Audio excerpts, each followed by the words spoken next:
All right, listen, we live, baby. We are live. We are live at 5. Let's see, we live. What's up? What's up? What's up, Facebook? What's up, Facebook? What's up, YouTube?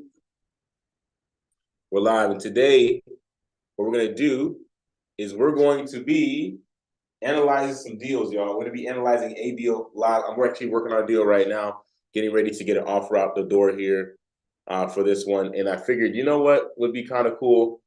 Let me turn on IG real quick. You know, it'd be kind of cool if we just went ahead and we analyzed the deal live. So check this out. I got my board behind me, and I'm going to be writing down a bunch of numbers on the board. I'm going to be writing down a bunch of facts, and we're going to make sense of this deal. We're going to make sense of this opportunity. We're going to see if it's a deal or not. So I'm going to help you guys out with this today. All right, let's see.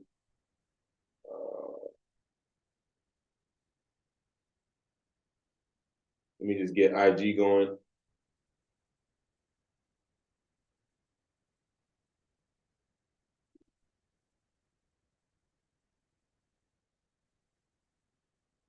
Okay, so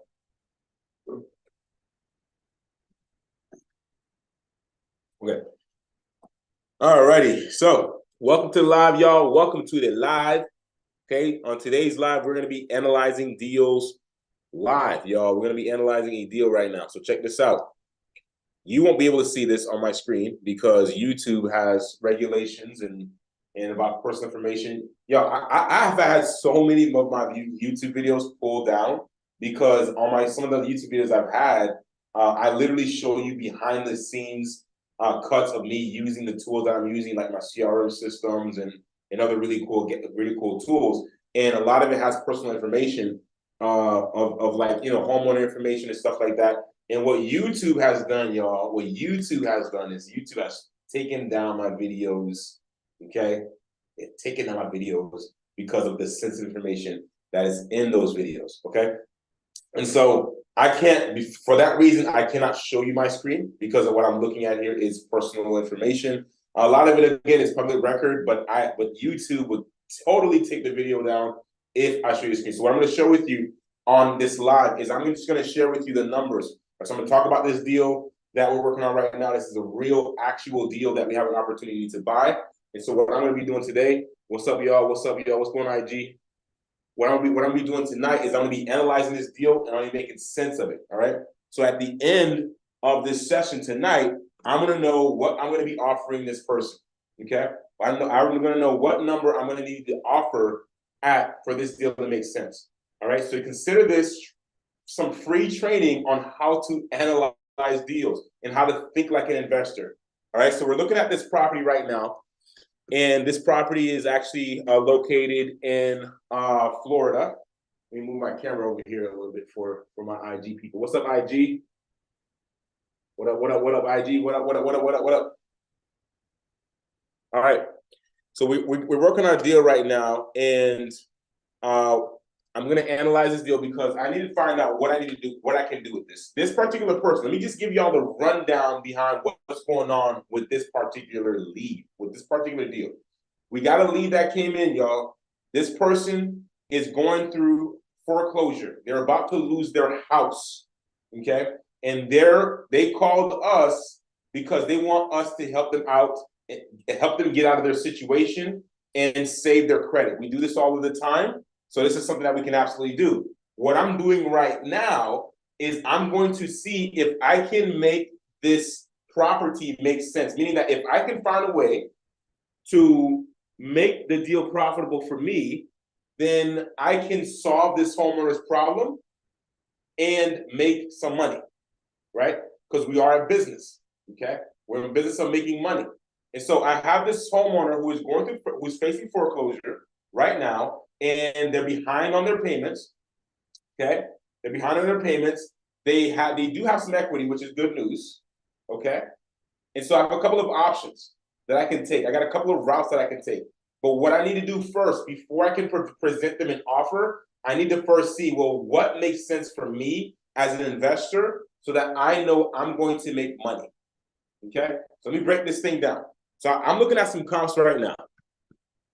I'm on the MLS right now, and I'm looking at some comps. What's up, Stanley? What up, what up, what up? What's up, what's up? I'm looking at some comps right now, yo. I got a bunch of different comps here.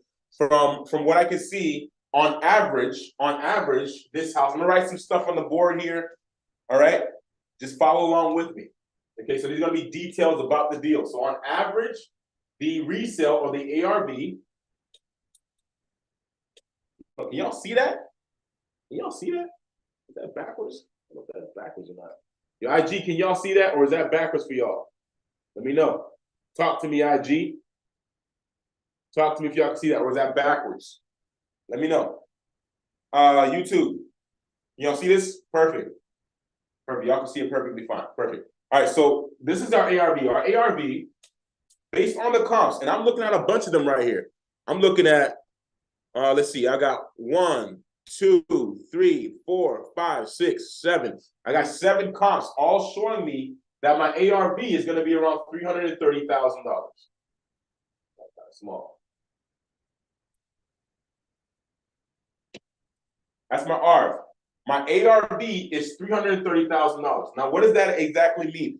For all of you who do not know what ARV means, okay? ARV, this means that this stands for after repair value. What this means is that if this house was in its best shape, pristine, everything is done, the roof is new, the cosmetics look great, and the house needs nothing at all, okay? It should sell for $330,000 on the open market, on the MLS, okay? I have plenty of comps from other houses that have sold in the neighborhood, all right? In this best tip-top shape, luxury finishes that are selling quickly at $330K. Multiple houses that are also 3-bedroom, 2-bathroom houses in the similar square footage range as the house I'm looking at. So this right here is the first thing. I know that if I'm going to do a flip, right? I know that if I'm going to flip this house, this is the number I can sell it for right here, $330,000. Okay, so as an investor, one second, let me get a better marker, y'all.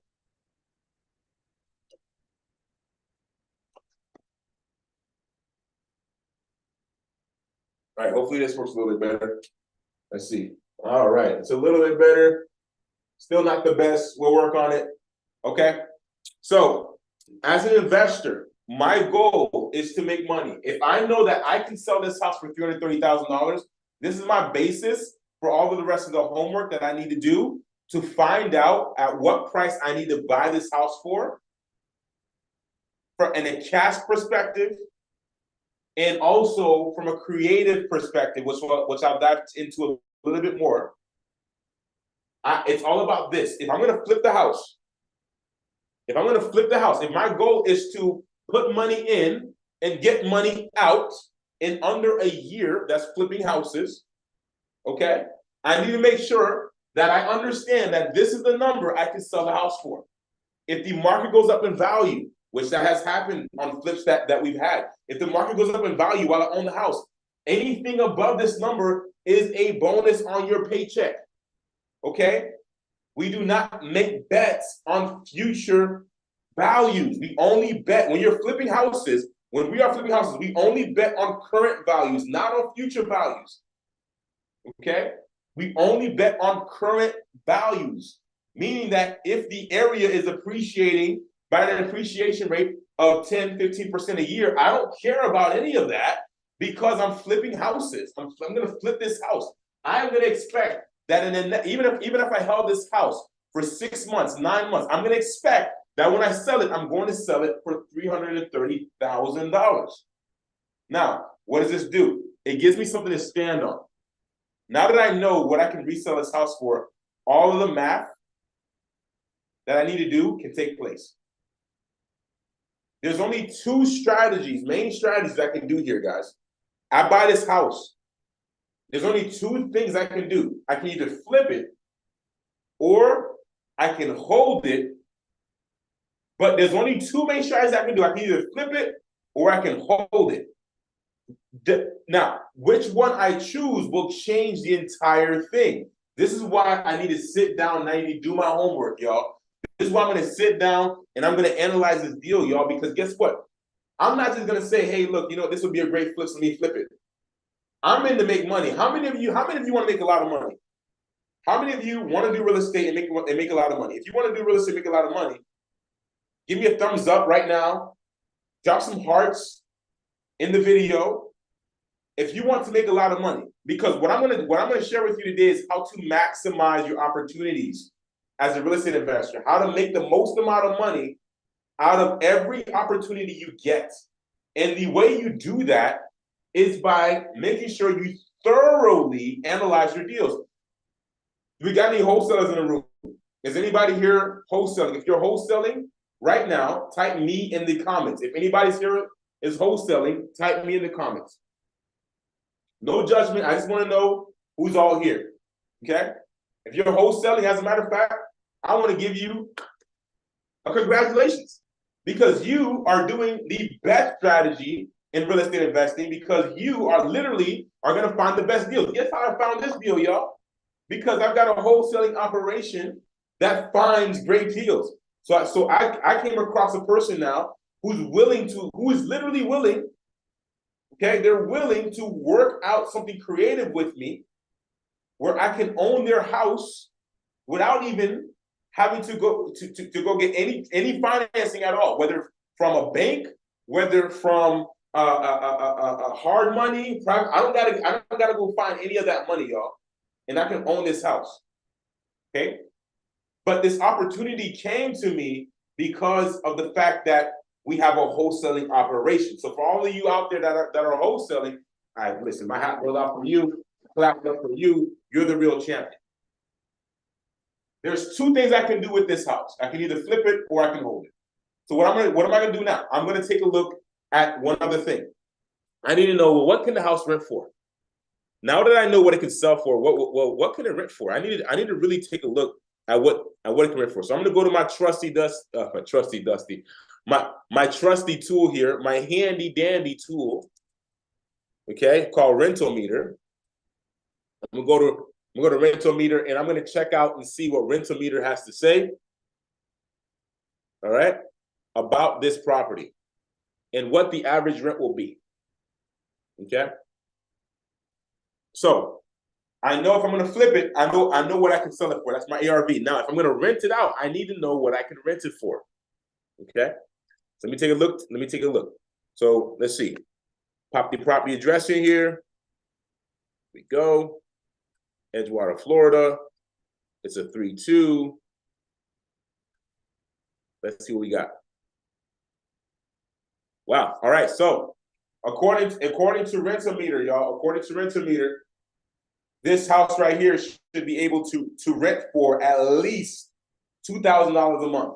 And it can go up to, at the most, $2,300 a month. And on average, it's renting for about $2,200 a month. So I'm going to go with the average. I'm going to go with the median. So here's the rent. Oh, purple. Wrong side. So I'm going to go with the median, y'all. I'm going to go with the median. So the rent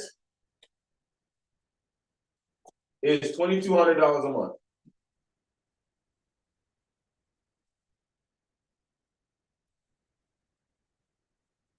All right. So the rent is $2,200 a month. And the ARV is $330,000.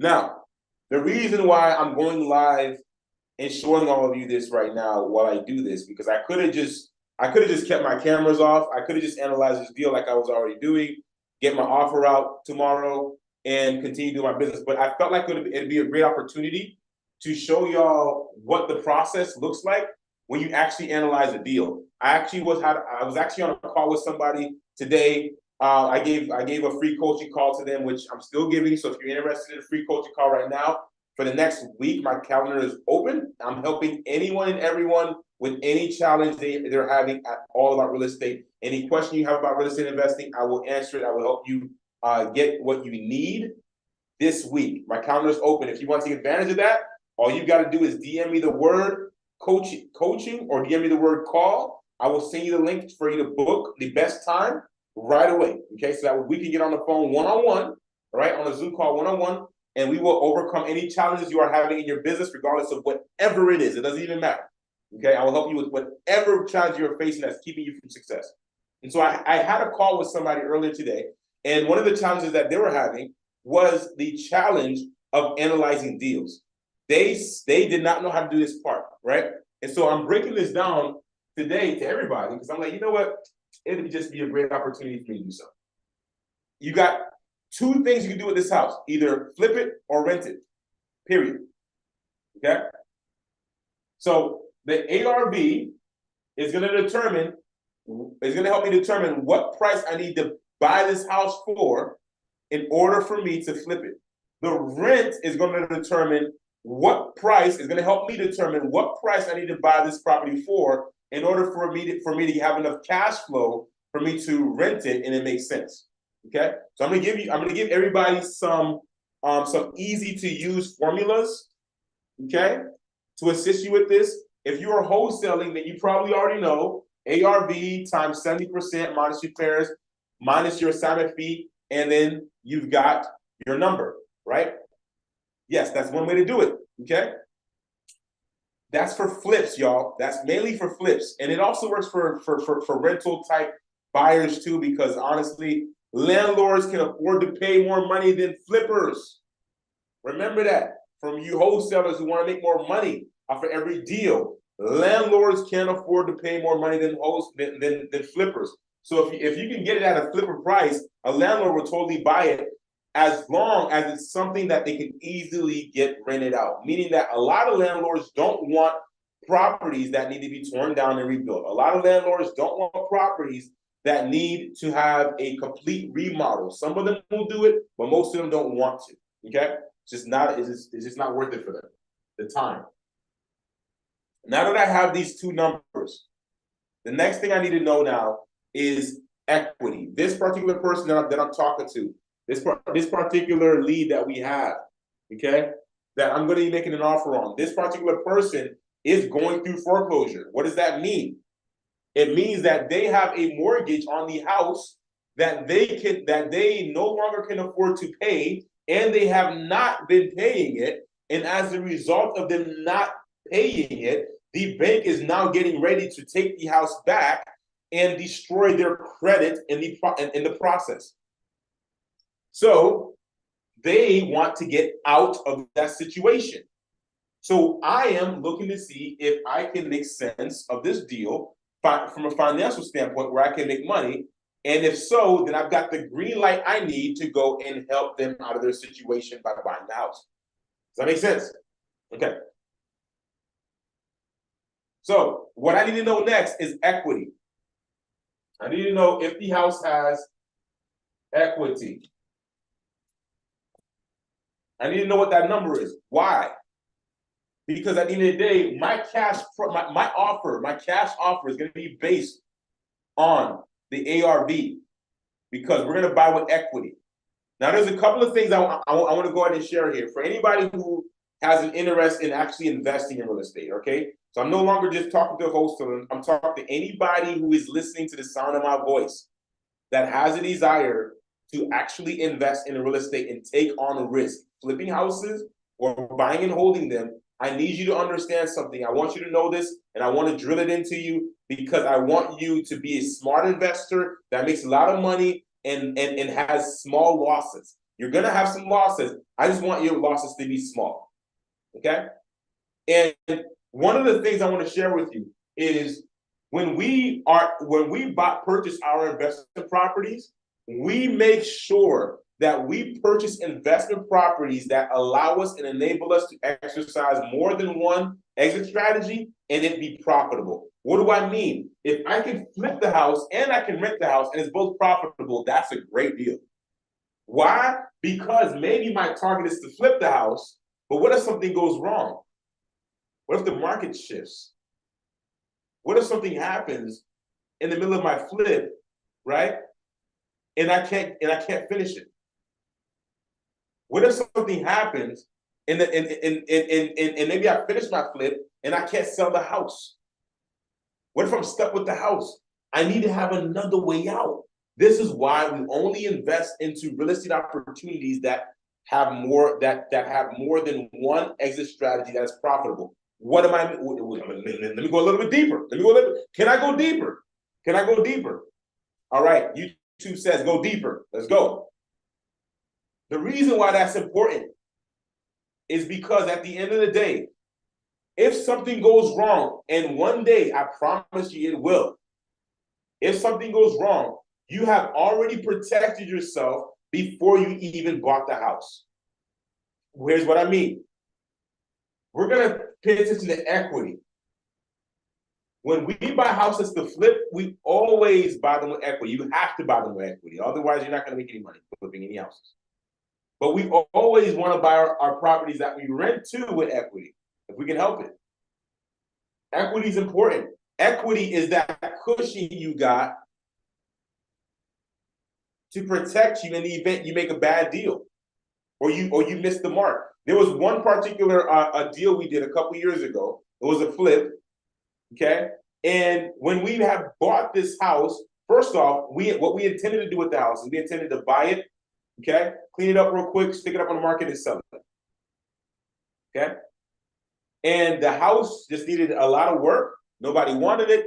And so we decided, okay, let's actually fix this thing up. Let's bring it up to its ARV and let's flip it. The margin is there. We got plenty of margin. We'll make money. This is a great deal. Let's just flip it. Okay? And so we did that. The thing about it, though, is this. When we decided to flip that house, we thought we were only going to invest $50,000 into renovations to get that house from where it was to ARV status, to market ready status. We thought it was only going to be $50,000 in order to make that happen. Of course, just as you may see on HGTV, some of that stuff is real. Okay, sometimes you do end up knocking down some walls and then finding out that you have a bigger issue that you did not know about that's going to cost you more money. And we had some situations like that. What we thought was only going to be a $50,000 renovation project turned out to be a $70,000 renovation project. Yes, your boy Luke was off by 20 grand, y'all. 20 grand on the repairs. Okay? But guess what? Even though I was off by $20,000 on the repair costs, and we already bought the house now, you can't go back. You can't go back and renegotiate the price. You own the house. Even though I was $20,000 off the mark, when we flipped that house, we still made money. Still made over like $20,000. We would have made over 40, but we still made over 20. Still a win. Still a win. But why? Why did we still win even though we were wrong? Why did we still win even though the investment took a turn? We went this way. We were going to go to the left when we planned. But when we got into the deal and the deal started happening, the deal went right. We were expecting just to do a quick flip, and it turned into a full flip. We were expecting to put in just 50, and we had to put in 70. How is it possible that this stuff can happen and you still make money? It's all about making sure that you do this step right, analyzing the deals right. You win. When you are a real estate investor, y'all, when you are a real estate investor, you win when you buy the real estate. That's it. That's when you win as a real estate investor. You don't win when you flip it. You don't win after you renovate the house. You don't win after you sell the house. You win when you buy the house. You win before you even stick the keys in the door. You win the minute you sign off on the deed. That's when you win. Because for whatever price you agreed to sign off on, that's going to be the determining factor on whether or not you are making money. Okay? Real quick, if you are enjoying this right now, I want you to do something. First off, show me you're enjoying it. Drop some hearts, drop some fireballs, okay? Engage with me, right? Because what I'm going to do for my IG folks, because I can do this for my IG folks. I don't think I can do this for my YouTube folks, but I can do this for my IG folks. What I will do is at the end of this quick session, I got to speed it up some because I want to get this deal analyzed and done so I can go to bed tonight, okay? what I want to do is I'm gonna give some time at the end of this here for somebody to come up and ask any question you want about real estate or just about what we discussed today. Okay, so I'm gonna give some time for Q&A. You guys can ask some questions, all right? Which is really, really cool. Now, here's what I want you to do in return. I want you, IG, since IG is the platform I can do this with. I want you, IG, and you know what, YouTube, you might as well go ahead and do this too. I want you to go ahead and share this live with 5 people. Go ahead and share this live with 5 people. IG, all you got to do is hit the little airplane button on the bottom right corner and just start tapping all your friends' names. Just go down the line, just tap all of them. Tap them all, okay? Because how many other people do you know right now who probably wants to invest in real estate and probably needs to know how to do their numbers properly so they make money, okay? YouTube, do the same thing. Hit that little share button. Go into your SMS and just start texting people the link. Don't even tell them what it's about. Just text them the link. And just say, hey, you need to watch this right now. Okay, it's gonna change your life. All right? Equity is the last piece. So let's check this out. Let me go ahead and go to my notes here. Let's see what this seller said about her mortgage. Okay, let's see how much she owes on her mortgage. All right? Let's see. Okay, so I'm looking here. All right, so the seller owes about $220,000. $220,000 is roughly what the seller owes on the house.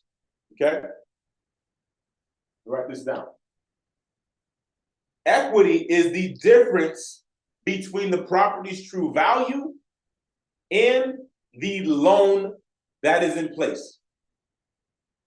Equity is the difference between the property's current true value and the loan, the remaining balance of the loan that is in place. Meaning, what's left on this seller's loan is $220,000. We just said the ARV of this house is $330,000. Now, mind you, we can only achieve this price is if the house cosmetically is renovated up to this standard, up to the ARV standard. What am I saying here? There's one other factor we've got to consider: repair costs. I keep pulling this other purple side out. There we go. Repair costs. Okay. So let's take a look. This house is actually a really nice house, y'all. Let's see. I wonder if I could. Here we go.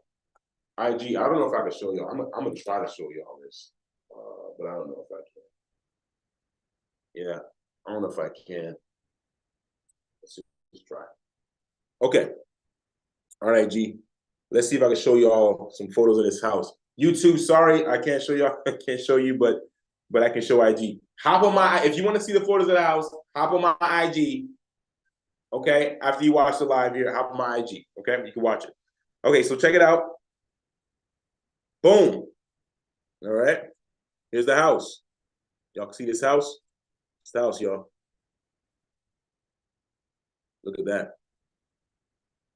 They want $329 for this thing. They got it listed right now for $330. That's how much they want. All right, so it's in great shape. Cosmetically, the kitchen's done, the flooring. I've actually physically walked this house. I went to see it already and everything. And to be honest, it's not as nice as the photos make it look. The flooring could be honestly, I would probably redo some of the vinyl flooring in there. Some of it's kind of separating. Like, I don't know if you can really see it right here, but that's kind of separating a little bit. So I walked this entire house. The overall cosmetics of the kitchen is beautiful. So nothing to be done there. But what I would do to this house is look at these bathrooms, y'all. Look at that. Look at these bathrooms. Outdated bathrooms. So the bathrooms will need to be done, right? This is one of the bedrooms. I don't know what this thing is, but I'll take that out. Like the bedrooms will need to be updated a little bit. They should have did the vinyl flooring throughout the whole house. That's what I would have probably did. Make it simple, make it easy. The tile looks good though. This is the master bedroom. master bath. I mean, you can kind of see what's going on here, right? This needs to be updated. So the house overall looks really good, but it is going to need some work because the bathrooms are just out of date. So if we want to get that ARV, we need to get the bathrooms up to date. Okay. So it's got a pool in the back, which is nice. It's got a huge backyard, y'all, an amazing backyard. So let me go ahead and show y'all something real quick. Let me show you something else. All right. Hold on just 1 second. All right. So we're gonna look at some comps. Let me show y'all what I'm talking about, right? So a really great comp would probably be this one right here. This one right here, yeah, this one right here is a really great comp. So check out this house right here, guys. Okay, so this is a comparable. All right, this is a comparable. Look at this house. This is fully renovated, sold for about the same price, $330,000. But look at the difference.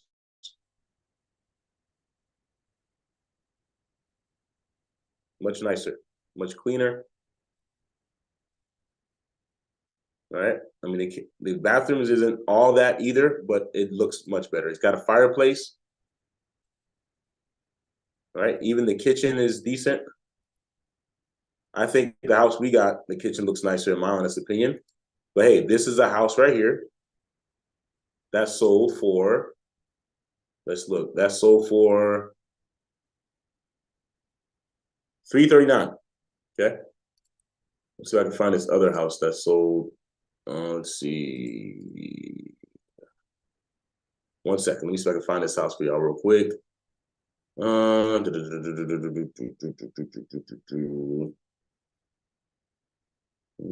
think it's this one. That one. Royal Palm. Royal Palm. Yeah, I think it might be this one. I mean, look at this house right here. Look at this. There's another comp. Gorgeous. ARV, y'all. This is what ARV look like over here. Okay. Let me go back. Okay, let's see that bathroom. Look at this bathroom. Look at that. Look at that. They spent some money in here, y'all. They spent some money here. They made this house look nice. Okay, no pool. Look, it took a minute to sell, but look what it sold for, $319. So, well, actually, it sold for $325. Okay, $325. So that should give you some idea of what I'm trying to show y'all. Okay, because it's important. It's important that we look at these comps, right? So based on these comps, 330 is a number. So what we need to do now is we need to look at equity and repairs. Clearly, when you look at those pictures, the reason why I wanted to show you those pictures is because I wanted to show you what houses at 330 look like. And they had nicer bathrooms. Okay. The houses were a little bit more cosmetically attractive. All right. And so if we want to get the most out of this house, we got to make our house cosmetically attractive. So what am I saying? We're going to end up having to put some money into this house. Okay. So based off of what I'm seeing, we're going to need to do 2 bathrooms, maybe some flooring. The pool, I think, needs to get cleaned out. It's kind of dirty, right? So I would say we're going to have to sink in possibly another, to be safe, probably another $20,000 into this house. Okay? So I'm going to invest $20,000 in repairs into this house, in upgrades into this house. All right? So that way I can get the house to sell for $330. All right? So now I got most of my flip work done here. Okay? I know how much money I'm going to have to put into it for repairs. I know how much I can sell it for. Okay? So now all I got to do is figure out how much I can actually offer so that I make money. And then now from a flipping perspective, I would have made a great analyzation of this deal. Now, on the other hand, we still need to figure out the equity. Why? Because this particular homeowner has a mortgage. And so I can't just go to them and be like, hey, look, will you take $100,000? Because they have a mortgage. And if that mortgage is above $100,000, they literally cannot accept my offer, even if they wanted to. So I need to also consider, how much equity does my client have? Because the type of strategy that I utilize, right, may be affected by whether or not they have equity. Meaning that if there's not enough equity, or if there's not enough room in the deal for me to be able to buy it, renovate it, flip it, and then make a profit, then there is no deal here. Okay? So what I want to make sure is I want to make sure that I consider how much equity do they have, right? So we talked about this a little bit. We said that the owner of this house owes $220,000 on the house, right? So what we're going to do is to determine equity, we're going to take the ARV, and I do this a little bit differently. What most people do is they'll take this ARV, whatever the house will sell for, they'll take that. They may even subtract the repairs from it if they're doing future tense. They may even subtract the repairs from it. So that's 330 minus 20 leaves you with 310, and then the seller owes 220. So if the bank is going to take 220 away once they sell the house, then they're going to be left with whatever is left, which is $90,000, which would mean that their equity is $90,000. Does that make sense? Okay, does that make sense? So this means that their equity is $90,000. Now, what I like to take things a step further, y'all. I'm a conservative investor. I'm gonna be honest with y'all. I'm chicken. I'm scared to lose money. That's why I haven't lost any money yet. Because I'm terrified of losing the money. I'm not scared to make a play. Don't get me wrong. I'm not scared to take risk. I'm not scared to take risk. I'm just, before I take my risk, though, I'm gonna take a calculated one. That's all. That's what I'm trying to say. All right. I'm not scared to take a risk, but I am scared to take uncalculated risk. Okay. And so what I'm going to do is I'm going to calculate a little bit better than this. What I'm going to consider is when I sell the house, aren't there fees associated to resell the home? Isn't there costs associated to reselling the house?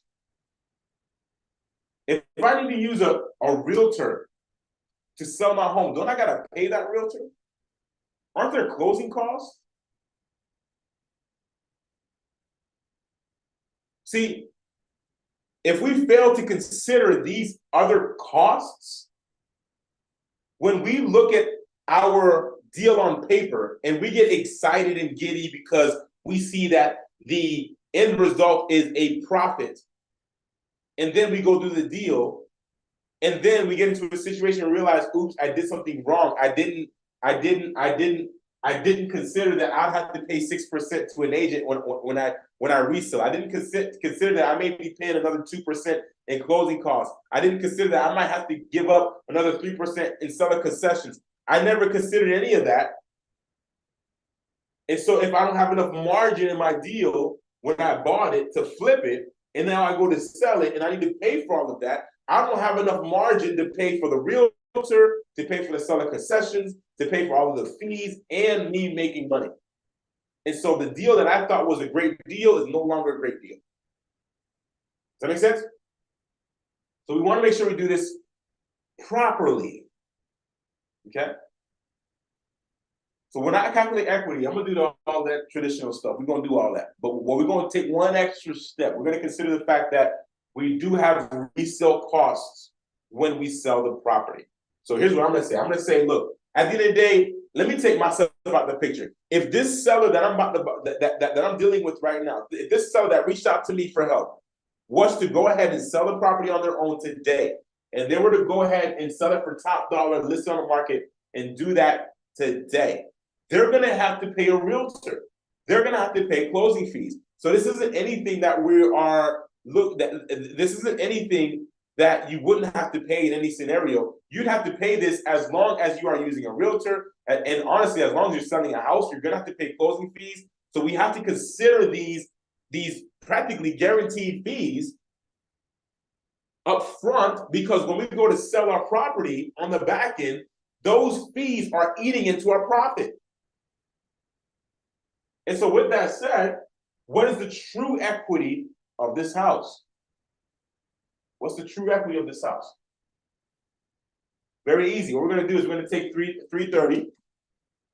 The first thing we're going to do is we're going to take 330 and we're going to subtract 330 by 10%. 10% is a cushion. 10% allocates enough money for you to pay for your realtor, your closing fees, and a little bit of money if you need to provide seller concessions. Okay?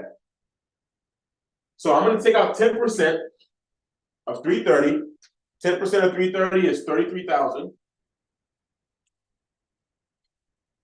Okay, I'm just going to write 10% here. That's 33K. I'm going to put that off to the side. Okay?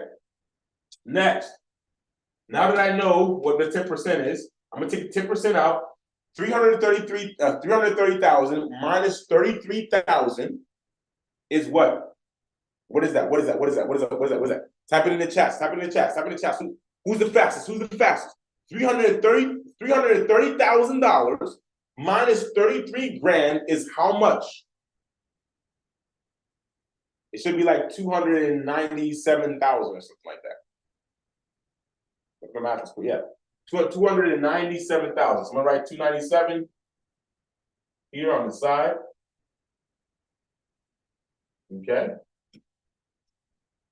That's 297,000. Now, the only other thing I've got to consider is the fact that there are repair costs that need to go into the house in order for the house to even sell and be worth 330. Okay? What does that mean? That means that I need to take $297,000 and I need to subtract that by the repair cost, which I said was going to be $20,000. I'm going to subtract it by 20, and I'm going to get $277,000. Okay. Now I have accounted for all of the expenses tied to the house. So now when I go ahead and I take out the only expense that is left in the house, which is the mortgage. The mortgage is $220,000. I'm going to take 277. I'm going to subtract it by $220,000. What do I get? I get $57,000. The true equity of the house is $57,000. All right.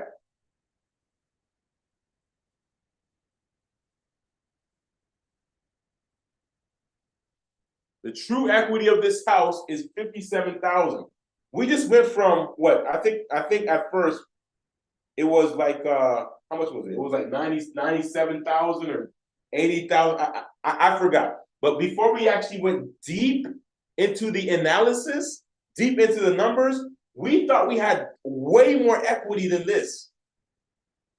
Okay? But when we actually do our numbers correct, we see that this is the true equity amount of $57,000. So now we have all of our pieces. Okay? I know how much equity is here. I know what I can sell the house for. I know what I can rent the house for. And I know how much repairs I need to put in this house to get it up to its best shape. So now, all I've got to do is I've got to ask myself one question. Based on this person's situation, is it profitable? Would it be profitable for me if I flip this house? And if so, at what number? Based on this homeowner situation, would it be profitable for me to rent this house out? If yes, at what number do I need to be for it to be profitable? And now I get to work, right? Now I get to work. I know that this person has $57,000 of equity in their house, right? So let me ask you something. If I worked out a deal with this person, I say, hey, look, you're behind your mortgage, you can't pay it, you're about to lose, you're about to mess up your credit, and you're not going to be able to buy another house if that happens, at least not anytime soon. I can resolve this problem for you. I can take this house off your hands. I can get rid of the bank. I can make them go away. I can save your credit. I can do all that great stuff for you. But I'm going to need to buy this house. I'll need to buy this house at $220,000, which $220,000 is exactly what they owe, which would mean that they would walk out the door with nothing. Now, here's the thing. We said they got $57,000 worth of equity. So at 220, if I bought it, what I'm doing is I'm buying their $50,000 worth of equity. Do I need to make $57,000 on my deal? Do I want to make $57,000 on my deal? Who wouldn't want to make $57,000 on my deal, on their deal? But do I need $57,000 on the deal? And the reason why I'm asking you this is because I got to also consider not what I want, but I've also got to consider what the seller's needs are if I expect my offer to get accepted. And so the other thing is that the seller wants to walk out of the table out of this deal with some money in their pocket. So I've got to make sure I'm offering a good enough offer where they get that. So the seller mentioned to me that they're in a situation financially. Obviously, that's why they haven't been able to pay their mortgage. So the seller explained to me that they need to be able to walk out of the door with at least $30,000 in their pocket. Really, actually, $40,000 is what they really need.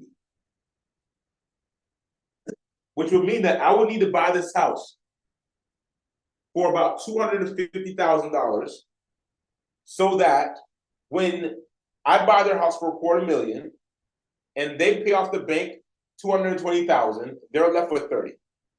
Okay, that's called cashing out their equity. Okay.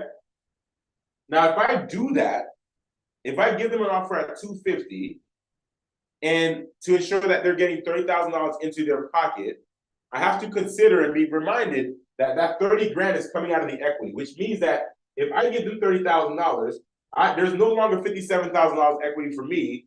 There's only $27,000 worth of equity for me because I'm giving them 30 of it so they can take care of themselves. Does that all make sense? So if I'm okay with making $27,000 on a flip, this deal sounds great. This deal sounds great, and I could possibly make more.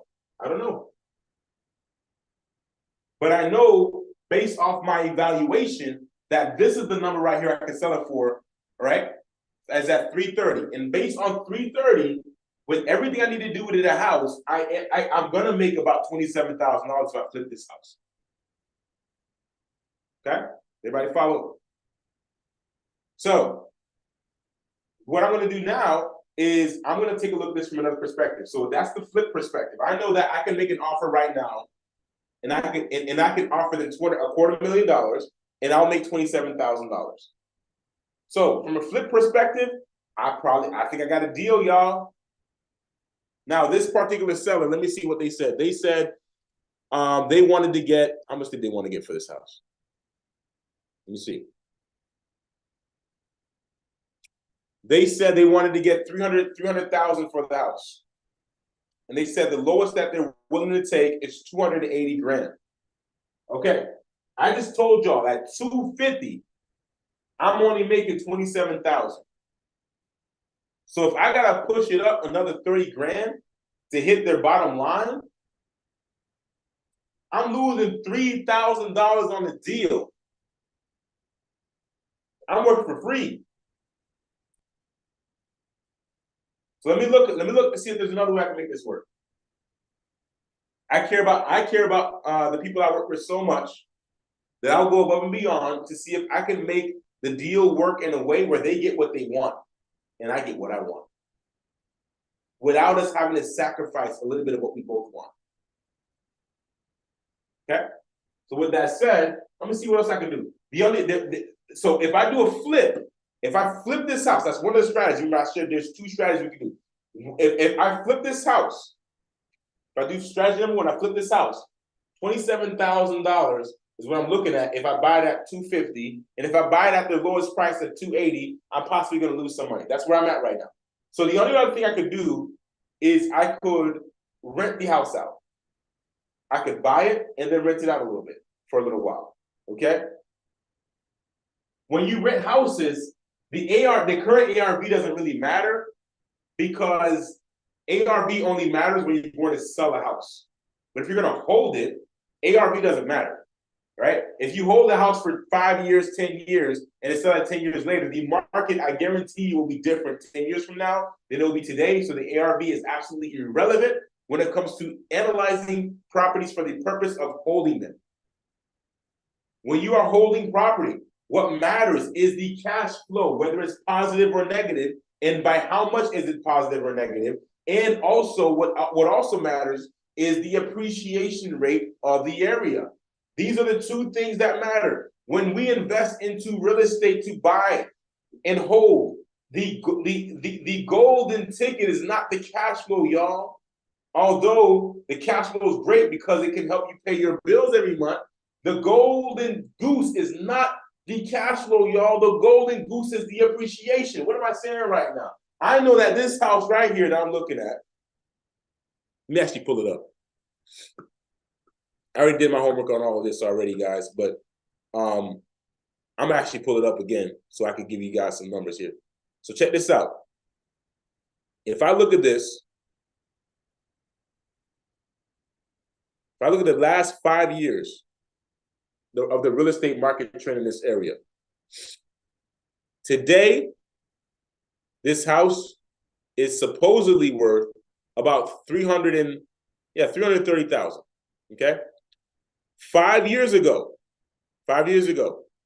let's see, that would be, we're in 2023, so 5 years ago would be 2018. So let's go back 5 years. So 5 years ago in 2018, around the same time, okay, around the same time in 2018, November 2018. In November 2018, this house was worth about $175,000. Okay? $175,000. Today, the house is worth over 300 grand. It's worth 330. This house is almost double what it's worth 5 years ago. Why is this important? Because if you double something, that's 100% ROI. That means that you got all your money back, plus all your money back again. You doubled your money. 100%. Okay? Now, that's 100% appreciation over 5 years. So if you divide 100 by 5, how fast is this house appreciating? It's appreciating by 20% a year on average. So here's what I like to do. The real estate market's choppy. It do this, it do that, it do this, it do that. 1 minute it's up, 1 minute it's slow, the next minute it's popping, and everybody want to go, right? What I do to make sure, again, guys, I'm terrified of losing money. As a matter of fact, if I lost money on a real estate deal, I'd be the worst real estate investor on the planet. Not because I'm perfect, not because I don't make mistakes, not because it's not okay to make mistakes, but because the number one rule of investing is not to lose money. So if I'm losing money, I'm doing something wrong, and I need to fix my strategy. And so 5 years time, 20% appreciation year over year. These are actual numbers. I'm looking at actual history. I'm not making this stuff up. I'm looking at actual history. Okay, go on Zillow. Zillow literally tells you this stuff. You can hop on Zillow right now. Any house you pull up on Zillow right now, you can look on here, look at the Zestimate history, and it'll tell you the values of the house over the past, 10 years, I think. And so all I did was I took this, I looked and I said, okay, well, how fast is this thing moving over the last 5 years? And then what I'm gonna do is, since I'm a conservative investor, I'm gonna cut that rate down by half. So I'm gonna say, instead of saying and believing in and trusting in that it's gonna keep moving at the rate of 20% a year, I'm like, look, I'll be happy if I can get half that. Let me get 10% a year. So if in 5 years my house will appreciate by 50% in value, the house today that is worth, let's just say 300,000 for easy numbers. I don't got a calculator in front of me, so $300,000 for easy numbers. Okay, that would mean that in 5 years this house is going to be worth 450 grand, at least, and it should be worth upwards up to 600,000 if it continues to move at the appreciation rate of 20% a year. So what does that mean? It means that you, my friend, with a deal like this, you, my friend, would have made if you hold on to it for 5 years. If you hold on to it for 5 years, aside from the cash flow that you're getting every single month, you would have made an extra $150,000 minimum, all because you held it. So what am I saying right now? This house is worth $330 today. So if I decide I'm going to rent it out and hold it for 5 years and sell it later, I can resell this bad boy for over $400,000. Easy. And so now I'm gonna get all the cash flow, and then on top of that, I'm gonna capture all of that extra equity that was built over time. This is why landlords can afford to pay more for the houses. Yo, let me tell you something. Wholesalers, if you guys are accepting any offer that these buyers are giving you without really checking to see what you got, without really doing the numbers and really, if you can't stand 10 toes down and with confidence and negotiate your price with a buyer and say, your buyer might tell you your price is too high. If you can't tell them why your price is not too high, if you can't explain to them why your price is the price it is, I know I can sell this to an investor right now. They might not want to flip it because of flipping, small margin. I'd have to get it for a lot less. I'd get it for $220. But I know I can find an investor that would want to rent this out. Now, there's only one other thing we got to consider, okay? With renting properties, we got to make sure we have positive cash flow. Otherwise, we're going to be paying out of pocket for this house, and it's going to cost us money, and it's going to be negative cash flow in our portfolio, and that defeats the whole purpose of what we're doing, okay? So with that said, I need to make sure that I got positive cash flow. So how do I determine that with the rental? Well, the first thing is determining what the actual rent is. $2,200 a month is what I can get for rent. Now I need to find out what is the cost and expenses for me to hold on to this property every single month. And then I take that number and I subtract it from the going rent, and then whatever the difference is called the cash flow, either positive or negative. Okay. So let me do something quick. Okay, let me do something quick. So I'm looking at this here, and I'm actually going to use my calculator on here. Okay. So let's say if this homeowner was open to doing something creative with me, where I know that they need $30,000. I know that they need to leave with $30,000. Is it possible? Could it be possible that I could give them 30 grand? Okay. Is it possible for me to give them 30 grand and then literally take over their mortgage payments, and whatever they're paying on their mortgage is now what I'm paying on this house? Okay. And I believe, let me see, how much are they paying? They're paying,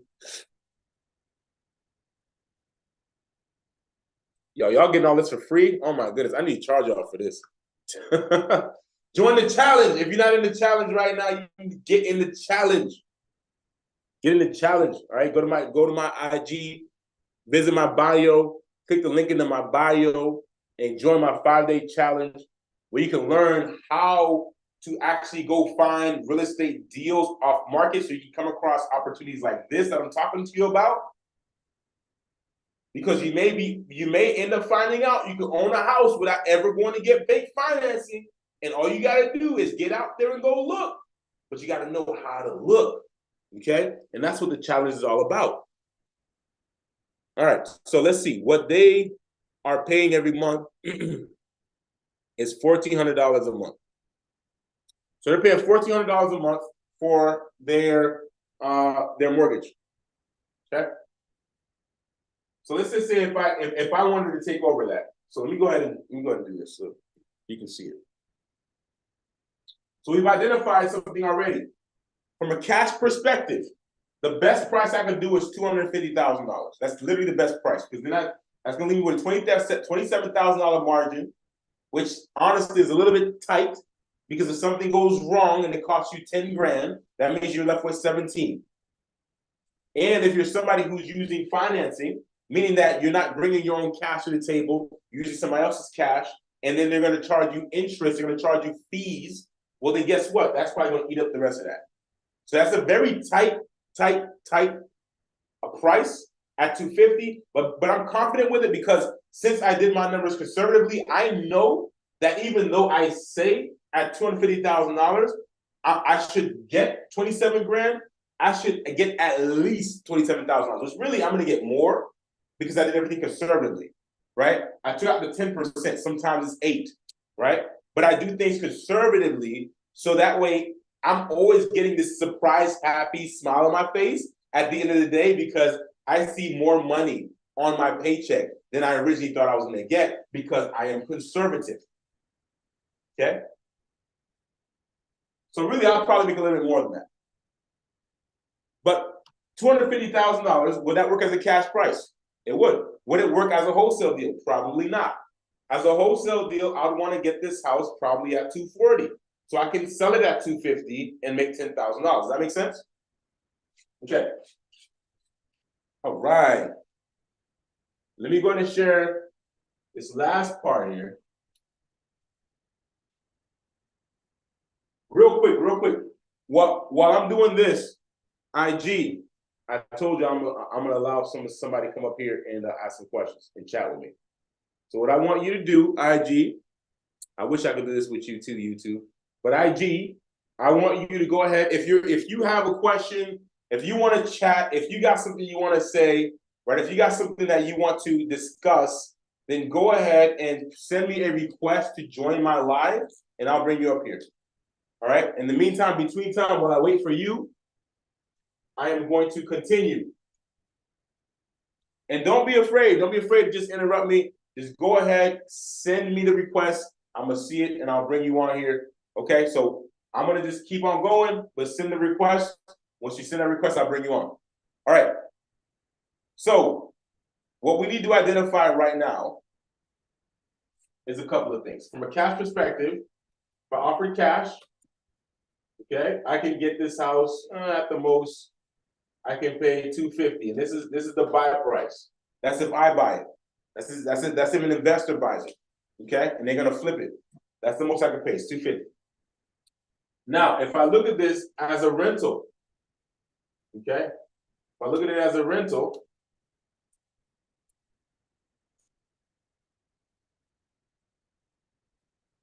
the mystery question is, what price can I pay for it? So let me go ahead and share something with y'all, right? There's this 1% rule, which a lot of people use. In the 5-day workshop, I actually go over how to do all of these different types of, how to analyze different types of real estate investment deals, all the way from buy and holds to fix and flips to development deals. I cover all of that, right? And I give you some pointers and some tips to make sure that when you do these deals, that you'll be profitable. Okay. The reason why our investors love us, the reason why my investor buyers that I work closely with, the reason why they love me is because when they buy houses from me, they know they're gonna make money. It's not a question. All right. They know that I don't operate like how these other wholesaling companies operate. They know that we don't operate like that. They know that when we are looking for deals and we send them a deal, it's because we want to make them money. And why would we want to do that? Because we obviously want them to continue buying houses from us. We want them to continue keeping us in business. We want them to continue helping us make a lot of money. Okay? That's why we will make sure that when we give them a deal, there's plenty of room on the deal for them to make money. Okay? So from a rental perspective, we're going to do this using the 1% rule because that's industry standard. Okay, the 1% rule states that the total amount of the investment needs to be 1%, or excuse me, the rent needs to be 1% of the total amount of the investment. So let's do some reverse engineering here. We were able to determine from research that the rental rate, the median average rental rate for this house in the area that it is in, is $2,200 a month. I see you. I see your question. I see your question. Jamal, I see your question. I'm going to get to you in just a second. We just identified that the average rent is $2,200 a month, right? So if I'm going to do the 1% rule, and if the 1% rule is that the rent must be 1% of the total investment, including acquisition costs and any other costs associated, to get the property rented out, then I could reverse engineer that formula, and I can say, well, if I have the rental rate, which is $2,200, should I just be able to multiply that by 100, and that give me the number that I can pay? Okay, let's do that. So let's do rental to 1% rule. That would be $220,000.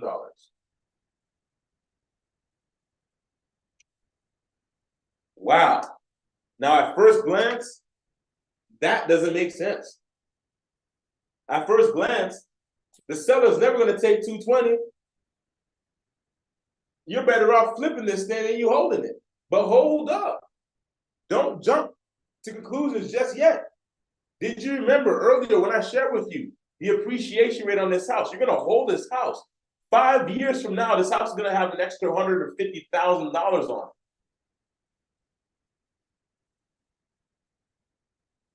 And if you were to actually do the numbers from that perspective and say, okay, all right, well, that would mean that the house would be worth about $450,000 at least. And if I were to buy this as a flip at $450,000, bust out a calculator.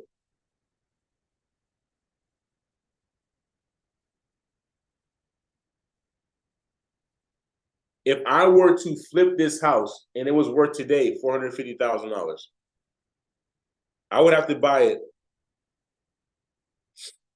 for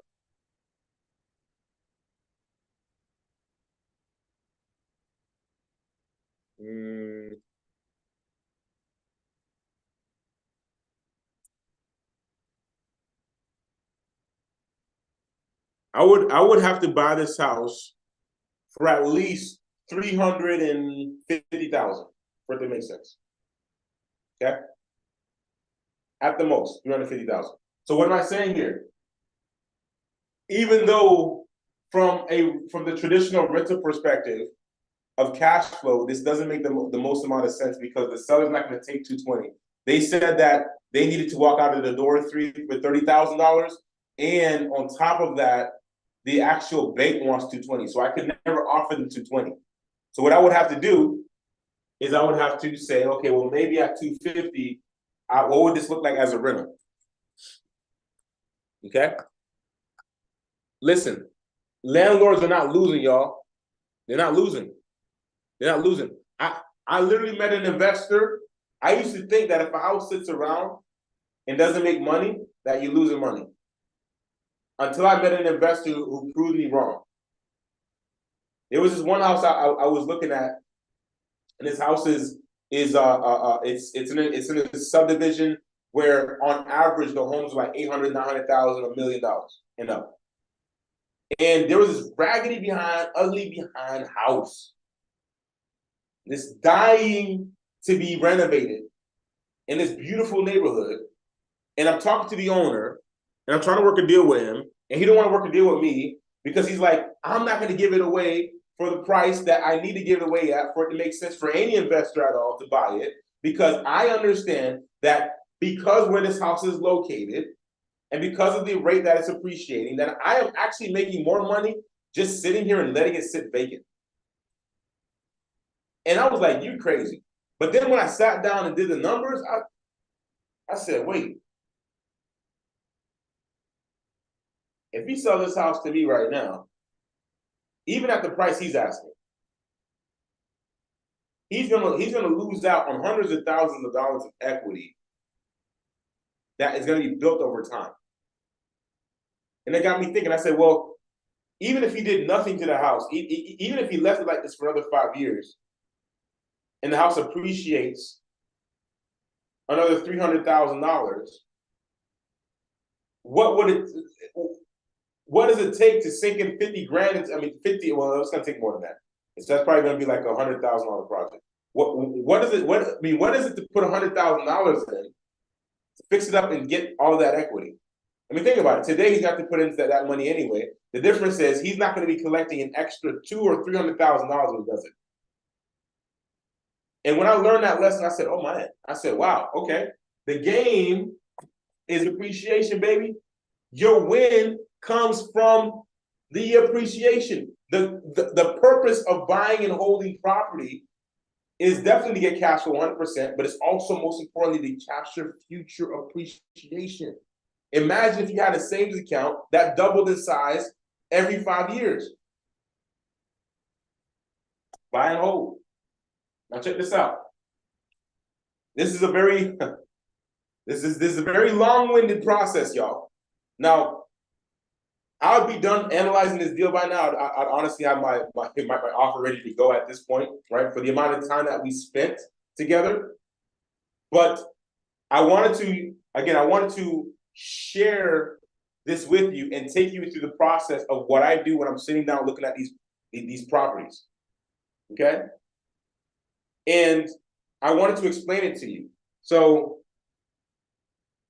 at this point, what I want to do is I want to finish my work so that way I can go to sleep, okay? And wake up tomorrow, get this offer out the door, maybe even get this house under contract and maybe even buy it. But I wanted to make sure I share this with you. So I have two options. I can either flip it or I can rent it, okay? I can flip it or rent it. Now, is it possible for me to pay an astronomical price for this house? Okay, is it possible for me to pay an astronomical price for this house and still make a profit? Meaning, according to the 1% rule, I'm supposed to be buying this house for $220. Could I possibly buy this house for the asking price the seller's asking for and still make a profit and still have positive cash flow, even though I'm breaking the 1% rule? Okay, well, let's see. If I purchase her house for $280, right? Instead, which is more than the $250. If I say, look, I'm gonna buy this house for you right now for $280. Okay? I'm buying this from you for $280. I may end up putting $30,000 down, but then I'm gonna say, all right, look, I'm gonna take over that mortgage you got. So my mortgage payments on this house is gonna be $1,400 a month. And that includes property taxes and insurance.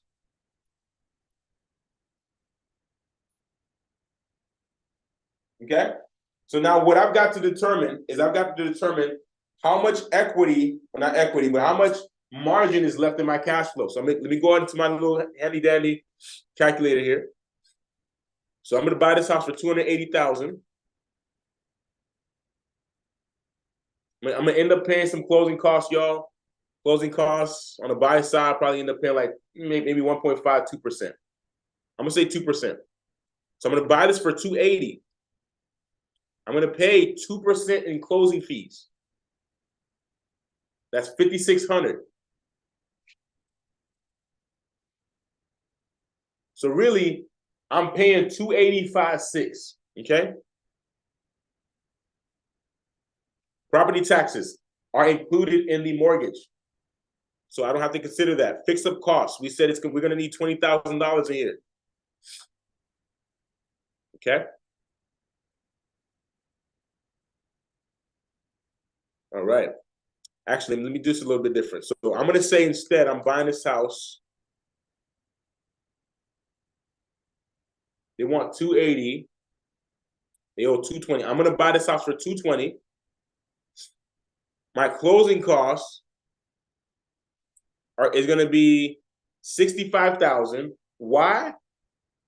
Because the 40 grand I was going to give to them, I'm just going to consider that it's going to be a part of my closing costs, but I'm buying a house for $220 because what I'm going to do is I'm going to take over that mortgage, right?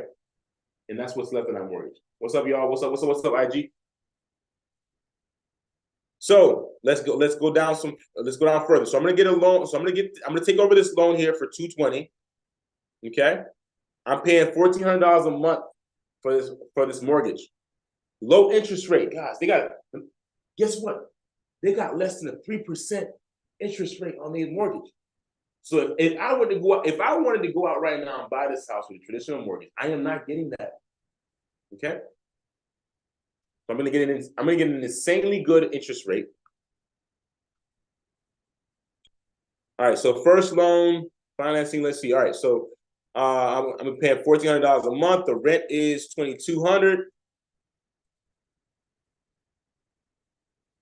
Okay. 30-year loan. Hold on 1 second, y'all. I gotta get the calculations right. Okay, let's see. This looks good. All right, that looks good enough. So I put insurance is all included inside the mortgage. Property management. Now, if I have a property manager managing my properties, maybe I'm a busy investor. I gotta consider that. That comes out of the rent, right? Let's say I'm gonna have a property manager. Let's say that they take 8% of my monthly rent. 8%, y'all. This house is not in the HOA. And there's a 5% average vacancy rate here in Florida. Okay. And I also want to make sure that out of my rent, I'm putting 5% away in a savings account to build a war chest in the event that something breaks in the house. I got money that I put to the side to make those repairs. So 5% of the cash flow I put away for that. So let me see exactly how much cash flow I got.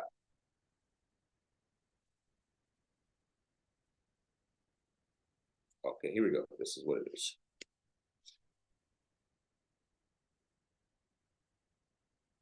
Okay. All right. So all together, the full cost of the property, total expenses a month, including the $1,400 mortgage, plus all the other stuff I share with you, having a property manager manage your property, so you don't got to, so you can be asleep while your checks come in, and because taking into account the vacancy rate, because your house is going to be vacant every now and then, and also taking into consideration a building a war chest for repairs, because things need to be repaired on houses, right? We're talking about being all in. Yeah, that's payments. So let me just put expenses. I'm gonna get some new markers, y'all. Don't worry. I'm gonna get it together. I'm gonna get some new markers. All right, so expenses all in. We're talking about 17. Let's just call it 1,800. It's actually $1,786.54 a month. But I like even numbers. Let's just call it $1,800. So expenses is $1,800 a month, y'all. Right? I'm about to give y'all the bag, okay? Because I'm showing y'all how you can get to that big bag, okay? Holding property and then reselling it later.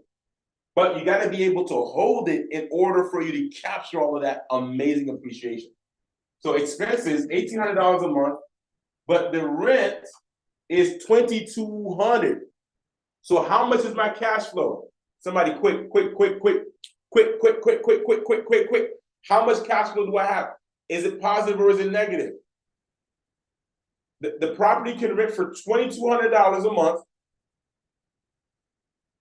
It can rent for $2,200 a month. The house can rent for, and the expenses to maintain the house is $1,800 a month. How much money is going into my pocket every month? Is it negative or is it positive? Type in the chats. Let me see who's paying attention. I'm not gonna answer this one for y'all. I'm gonna wait here until you answer it. How much money is going into your pocket?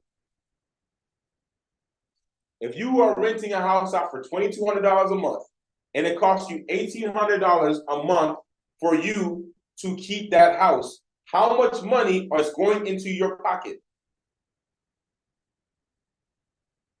There you go. All right. There you go, Eric. I see you, Eric. $400 reserves. Hello. Eric's like, yeah, I'm keeping that on reserves. I don't blame you, bro. I don't blame you. Yeah, and that's right. $400 of positive cash flow, meaning that after all expenses are considered for the house, you put in your pocket 400, and you can do whatever you want with that money. My guy Eric, my boy Eric said he's gonna put that in reserves. He's gonna put that thing away. You can put it wherever you want. You can put it in the stock market. You can use it to go buy some, to go buy some more marketing for your business. You can use it to pay some bills at the house. What could $400 do for you every single month? Could that pay your light bill every single month? And mind you, y'all, this is traditional rent. We didn't even get into Airbnb because this house is actually located in a prime area for Airbnb. And when we're talking about Airbnb, we're gonna probably end up doubling the rents. $4,000 a month. But your expenses is still $1,800 a month, y'all. Now how much money are you making? 30, 20, 2,200, right? So what I'm getting at is you have to know where you are. When you're analyzing deals, but when I take a look at a deal, I look at it from more than one perspective. Because I want to make sure that if I'm going to make an investment, I got more than one way out that is profitable. I don't want to lose money at all. I want to make sure that I got multiple exit strategies I can use, and I want to make sure that all those exit strategies that I can't use are profitable. It doesn't always happen. There are some times where I can't use all exit strategies. Okay? But I try my best to make sure that I'm investing into that types of deals where I have more than one option, because just in case if stuff hits the fan, I already have another plan. And I know it's going to make me money, so I'm not going to lose money. Okay? So with that said, this is what you guys got to do, right? So from a flip perspective, I can offer this person cash right now, $250,000, flip the house in 30 days, 60 days, and be in and out, and literally be cashing about a check for 30 grand after all expenses. Okay? I know I can do that right now, $250,000. Okay? I also know that I can pay up to 280. I did the math now. So look, I can go up even higher. I can buy this house for $280,000 if the seller is willing and able to allow us to do business on terms. Okay?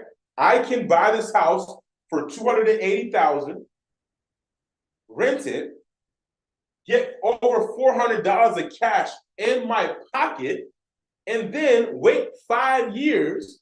And then when the 5 years is up, not only did I pocket all of that cash, $400 a month over the course of 5 years, by the way.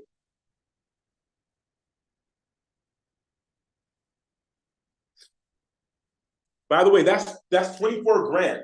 So I would have put 24 grand in my pocket 5 years from now. I got an extra 24,000 that I was just getting every single month, $400 a month. Okay?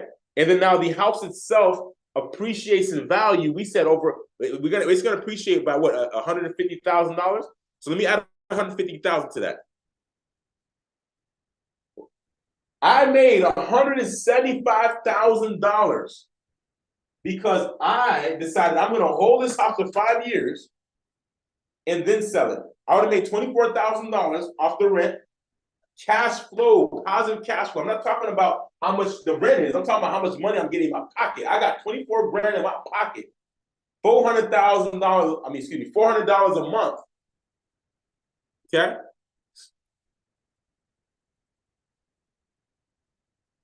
$400 a month, which is $4,800 a year in my pocket. So I can use it on whatever I want.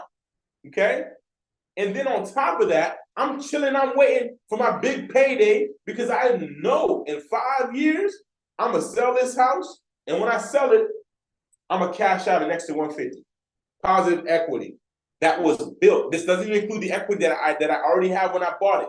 I bought it for $280. This house right now, we said, can be sold for $330. I've already bought it with $50,000 of equity. And I waited and I added another $150 to it. I'm finna walk out with a check of $200,000. Plus the 24 grand I made from renting the house out. That's $250,000 running a 5-year play on a piece of real estate that if you would have flipped it, the same piece of real estate, if you would have flipped it, you would have only gotten the $27,000 check. So my question now is, now that we looked at the full picture, what's more profitable? Flipping it or holding it for a little bit and then flipping it? What's more profitable? What makes more sense? And hey, sometimes great investments does not have to do with how much money we made. Sometimes great investments take into consideration how easy, how stress-free the deal was. What am I saying here? If renting out properties is going to cost you a lot of stress, maybe the extra, I don't know, what $200,000 isn't worth it. Only you know that. But I wanted to share this with you because if you know how to do this, you're gonna make sure you're gonna have a lot of success in real estate because your deals are gonna be profitable. Your real estate investments that you make will make money. Listen, this is great material. If you've enjoyed this, drop some fireballs right now. Let me know that you've enjoyed this. If anybody wants to come up on IG, now's your chance. Now's your chance. Now's your chance. Send me a request. Now's your chance. Let me go ahead. I seen somebody had a question in here. Let me go ahead and get that question answered. Jamal. What's up, Jamal? All right, let me see what you said, buddy. Jamal says, when the seller wants to sell for a certain price, but you have to buy it at a lower price, how do you negotiate? Great question. It's a great question. All right, so I'm gonna answer that question for you. First off, I'm gonna answer that question by saying you need to get inside the workshop, man. If you haven't done so already, I think you might have. I don't know. I don't think so because you're asking that question. So I don't know. If you was in that workshop, I don't think you was paying attention. Because in the workshop, we dive deep into that question. Okay? So let me answer it for you real quick. So whenever you're negotiating any deal, we have to first understand what we're actually doing. What is our actual role? Okay? That's a loaded question you asked me. And the only reason why is because when you understand your role, you're not like that question is not even going to be a question anymore. Let me put it like this. Okay? I know that at the end of the day, my role is to provide the homeowner an opportunity to get their problem, their current situation, their current problem solved through my service. However, my service has a price, just like every other service has a price. If you want internet, you got to go to your internet service provider. They're going to have a price, and you got to pay it if you want internet, right? And so I did not come up. These aren't numbers that I just thought of off the top of my head. I sat down with y'all. Yo, how long have we been on this? How long have we been on this live? Let me see how long we've been on this live, yo. I think I need to get off this live because I've been on here for too long with y'all. Okay? All right? I don't even know how long I've been on. I've probably been on here for like an hour. It took me I sat down here for a whole hour with y'all, literally figuring out what numbers make sense. So if I'm going to offer a price that is lower than what the seller is asking, the truth of the matter is, it's not up to me. It's up to the seller whether or not they want to take it. But I've got to give my offer because my offer is my offer, and I can't change that. Now I can negotiate it. So here's what you need to consider. If I'm dealing with somebody whose price that let's say that the seller said they want 300, and I did my numbers, and I'm at 250. I know my price is lower than the seller's, but I'm still gonna give them the offer. Why? Because the seller will give up their equity if it means that I'm gonna solve their problem. They'll be willing to give up their equity. And let me give you an example. The deal that we're actually analyzing today. Okay, that seller wants $300,000. They said that the lease that they're willing to take is $280,000. I got an offer right now, cash $250. I'm gonna go back to them and I'm gonna tell them, look, cash $250. And guess what? If they really want their problem solved, they're gonna take the $250 if they just want to be done with it. If they really care about the money so much that they don't want to take the $250, then this is where I give them an alternate option, which is the $280. But then now you got to give me that mortgage, so I can pay only $1,400 a month, and I can be cash flowing $400 a month every single month. But guess what? You're getting $280, so you're gonna be happy. This is called options, y'all. So how do you negotiate? You first give your number, because your number is your number for a reason, right? Men lie, women lie, but numbers don't lie. Your number is a number for a reason. And so the first thing I'm gonna do is I'm gonna shoot my shot at the number that I know that is right. And then if that doesn't work, I have to be great at serving other people enough for me to understand that if a seller tells me no to my offer, they're not rejecting me.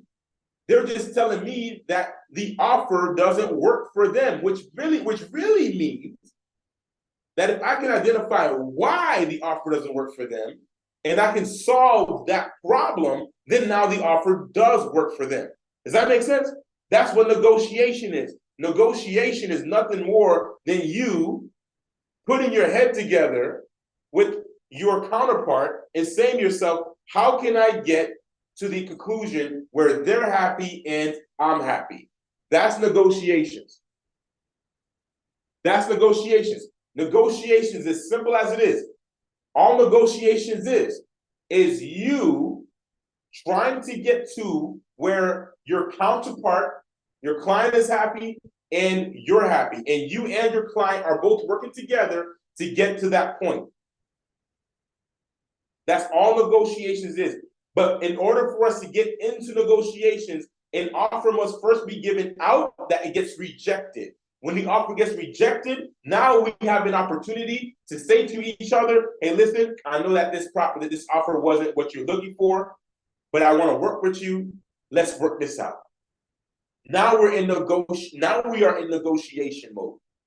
Now we are working it out. Now we're figuring it out so everybody's happy. And once we get to that point where everybody's happy, let's sign the paperwork, let's get the deal done. So what is the answer to that? Give the offer, regardless of what your number is, it doesn't matter. Give your offer. If your offer gets rejected, find out why it got rejected. And if it's a problem you can solve the problem. Make any kind of changes you need to make, and put that bad boy in a contract. Okay?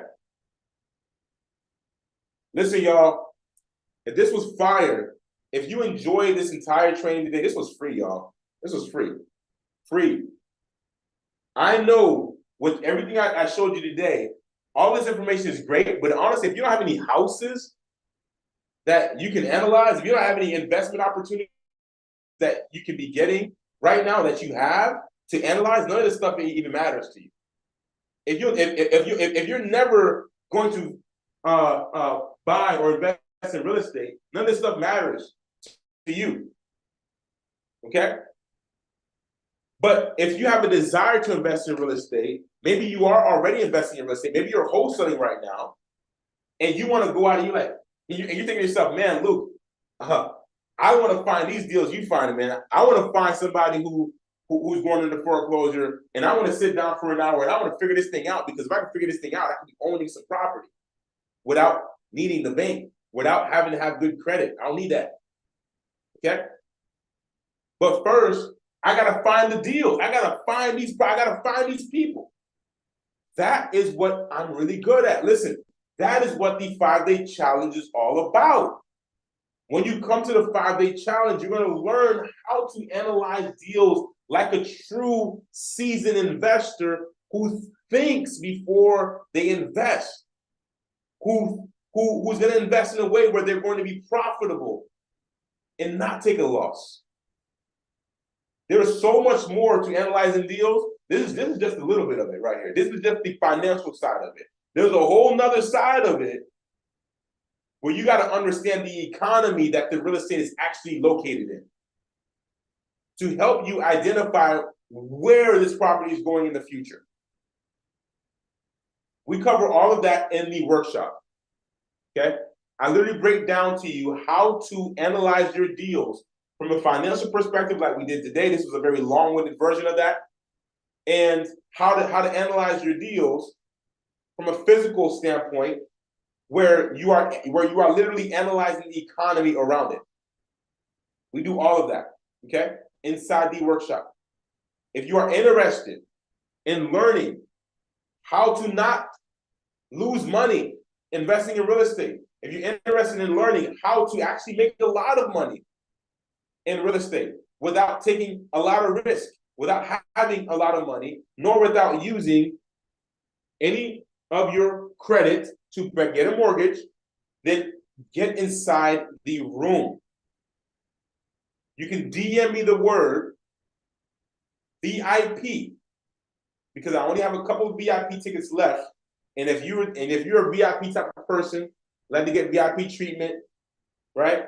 You want to get that extra time, you want to get extra training, you want to have the Q&A, you want to get all of the tools that I give you. I literally give you everything. When you join this challenge, you do not need to go anywhere else for anything. I give you everything you need, all the tools and all the resources. Why? Because I don't want you sitting here trying to piece your business together. I want you taking action so that way you can be making some money. The only time we are ever in a position to truly make money in our business is when we are in the position sitting in front of a client, either over the phone or physically in front of them, making them an offer. Until we do that, we are not making any money. It doesn't matter how much money you spend on marketing. It doesn't matter how many leads you have come to your door. I promise you, until the day that you give an offer to your lead, you are not in a position to make any money.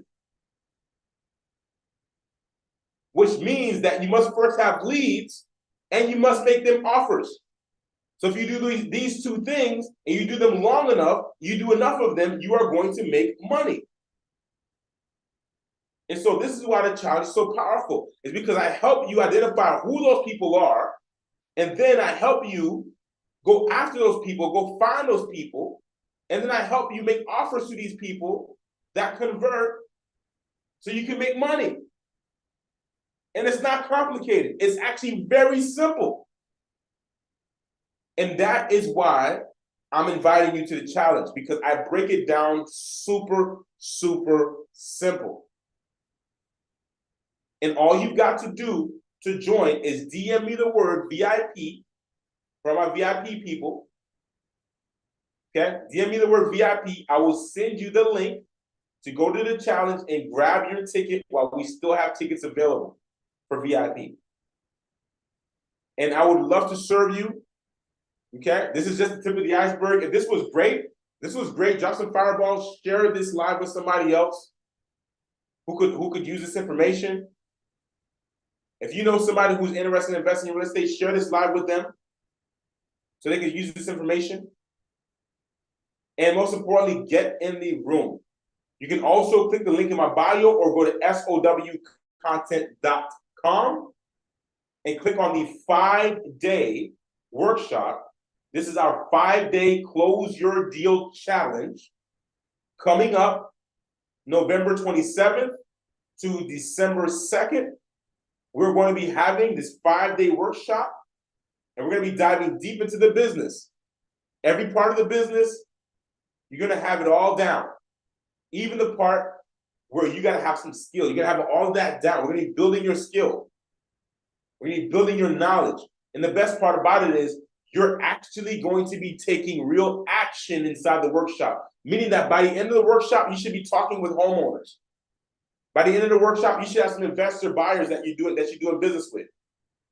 At the end of the workshop, you should be in a position where you can really make money, and a position where you're giving out offers. By the end of the workshop, you should have somebody you're talking to right now that you're giving an offer to so you can make some money. All you have to do is click the link in my bio, click on the 5-day workshop, get you a ticket, get inside, whether general or VIP, doesn't matter. You're going to get the information. You're going to get help. And most importantly, you're going to get education that will help you succeed and that is proven to work.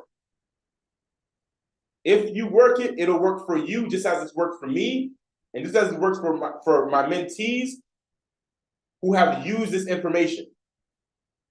I'm not doubting what I'm sharing with you. I'm trying to give you, I want to give you a gift that will bless you beyond measure. It's going to bless you over and over and over again. I just showed you guys on one house. On one house, how you can make $250,000 off of one house. Doing one investment. You can make $250,000 profit off of one single family house. But you got to go out, you got to find these deals. And so that's what the challenge is all about. So join the challenge, get in the room. I'm going to be personally coaching you live through the entire thing. And the best part is, anyone who's a part of the challenge gets to be a part of our private community. And inside this private community, and if you are a member of the community, IJB deals with you. You get free mentorship because of the fact that when you get a deal under contract and you want to take that bad boy to the closing table, I'm going to JV with you, and we're going to split the deal together. Okay, and I'm gonna walk you through that deal, and I'm not going to charge you anything for it because we're JV partners, and I'm going to get paid when you get paid. And I'm fine with that. And the reason why I'm fine with that is because I know you were trained by the best. I know that you have the knowledge necessary and the skills necessary and the right plan necessary to find the right types of opportunities that are not a waste of your time or my time. So yes, I want to JV with you because if you're finding deals and I trained you, I know those deals are good. I know those opportunities are worth the time. I know we're going to make some money, but you first got to get educated. So get in the room. Get in the room. I promise you I will help you make money. But you got to get in the room so you can get educated on the tools and the systems and the information that work. And then once you have that information, you go implement it. And then when you get something, you come back to me, and then we work on it together, and you make money. All right? So enjoy the rest of your night, guys. God bless you. It's been an absolute pleasure serving you tonight and doing this live. And thank you so much for joining me as I analyze this deal. What I'm gonna do now is I'm gonna actually write up the actual offer. Okay? I'll write the actual offer, get it ready for tomorrow, and then call it a night. Tomorrow, I'm gonna call the seller up, send them the offer, talk to them, and I'll probably get this one under contract because this person needs help. So enjoy the rest of your night, guys. I love you. Till next time, I'm Luke Medeiros. Peace, y'all.